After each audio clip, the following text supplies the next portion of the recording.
A while back, I covered a story on my podcast about the Q cult turning on televangelists like Kenneth Copeland and Billy Graham, of all people. It was a big deal. Well, there have been some updates to the story, and since I didn't cover it on my main channel at the time, I figured I'd give a recap and talk about the updates.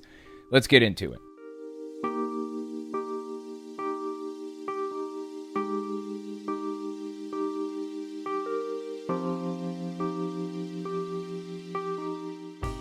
Let me catch you guys up. Basically, somebody came out and claimed that Kenneth Copeland, Billy Graham, Tyler Perry, and some other major televangelists were trafficking her. A big accusation. I don't know if there's merit to it because it hasn't been litigated in court yet, so I'm not going to talk about whether or not it's true, but watching how some of these televangelists reacted to it is absolutely fascinating. Some popular QAnon pastors had the woman on their show to talk about what happened, so let's give it a look. Check this out. The only person I have named that didn't do stuff, but I saw him at parties, was Joel Osteen. He never did anything to me, but I did see him. I can tell you, since I've started speaking out, more women have come forward. I named Kenneth Copeland, and another brave soul, she's like, listen, I want to come forward. Will you share my post?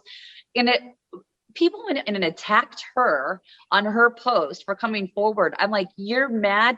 You all said no one else is coming forward. And now when the women do come forward and say, this happened to me, I have the evidence, and then you're going to go attack them because you maybe were fooled by these pastors. And the same thing with Tyler Perry, Greg Laurie, Rick Warren, all of these pastors. Oh shit, that is a big deal. She's calling people out, and these pastors here aren't nobodies. I've talked about them before on my podcast too. They are very popular and well known in the QAnon movement. The two people on the right are Alan and Francine Fosdick. I come across them all the time. Here's another example of Francine's fine work. He took the shot. So that's another way of saying, okay, he's eliminated as well, because that's not really Biden behind that mask. I mean, some people. His eyes are black. What the other Biden had blue eyes. What happened? Right. Yeah, exactly. Unless he's totally possessed, which could be, true. Taken over by demons and stuff. She apparently believes Biden is a clone. She also went on the Larry Gator show, which is another Q pastor, to have a similar conversation. Tom Hanks is dead. Newsflash. Tom Hanks is dead. That's right. Dead. Joe Biden is dead. Yes. Okay. Come on. He took the shot. Clintons are dead. Okay. Yeah. You got clones running this country. Right. So we know where her head is at. She says Biden is a clone because he took the shot? I'm not sure what to make of that, but here we are. So we've got Francine Fosdick platforming this woman, making accusations against Kenneth Copeland and the others. That's bad enough, but it didn't stop there. None other than famed pastor Johnny Enlow threw his hat in the ring. Another massively influential Q pastor. Remember this guy? And so I was like, Lord, as I'm saying that, the first thing he said is, he is going to save you from things you don't know you need to be saved from yet. And then the Lord progressively began to speak regarding that. And he said, this time in the presidency is going to be a hinge of the ages. And you'd be known as before Trump and after Trump because of the way I'm going to use him. I'm using him as a Trump card, but I'm the Trump card player. And so your nation will be known as before Trump and after Trump. And he said, the nations will be known as before Trump, after Trump. And the Lord, it was like, I'm really not interested in your all's vote this time. I'm doing it. I usually give you all that option.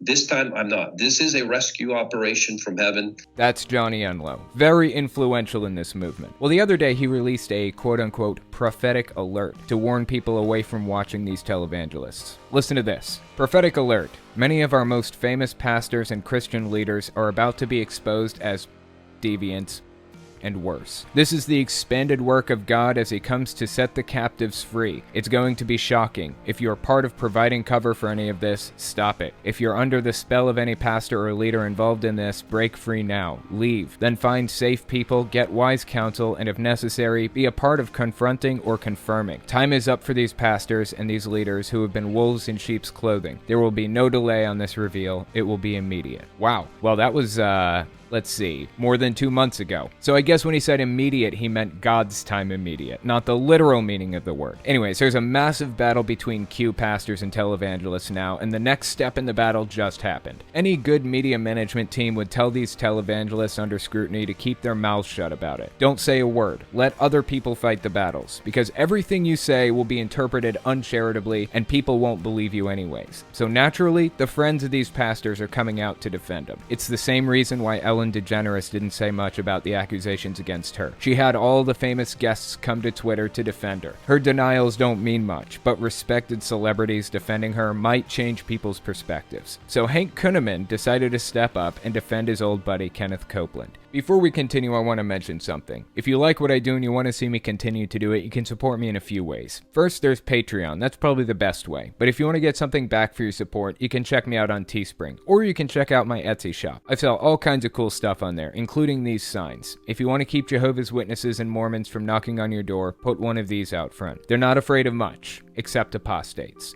They'll hesitate before knocking when they realize you're an apostate. I sell a bunch of other stuff on there too, including game and controller stands for every system from the original Nintendo to the PlayStation 4, so give it a look. You might find something you like. Anyways, let's watch this clip of Hank Kunneman defending his old buddy Kenneth Copeland. Check this out. There is a woman right now that supposedly has been interviewed by tribunal military situation that has named names. First of all, I question it because most things that happen under tribunal isn't revealed to civilians.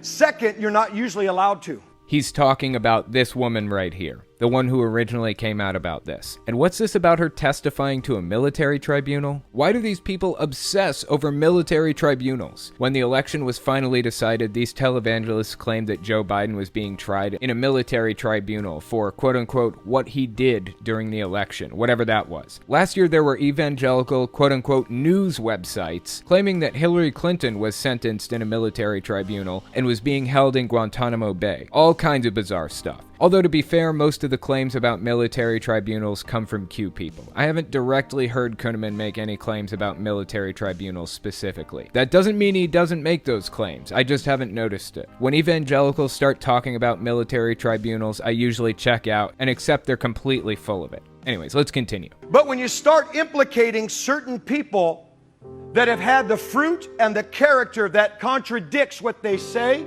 and yet because someone who you don't even know names a name and starts naming names, we start getting on the bandwagon and calling them false. Oh my God, did you know so-and-so is? And we create exactly what the devil wants. It's just enough suspicion on how these trolls work.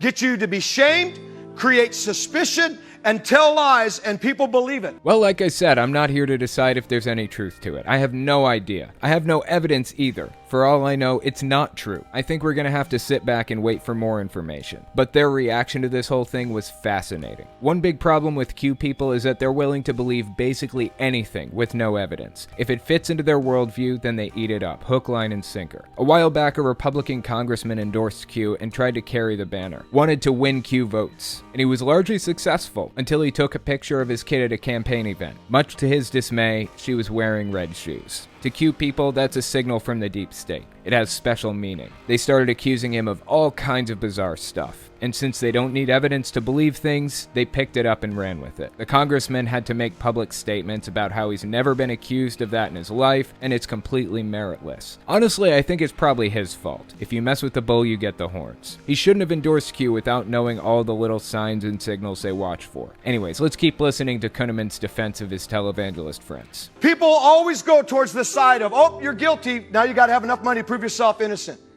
Stop doing this.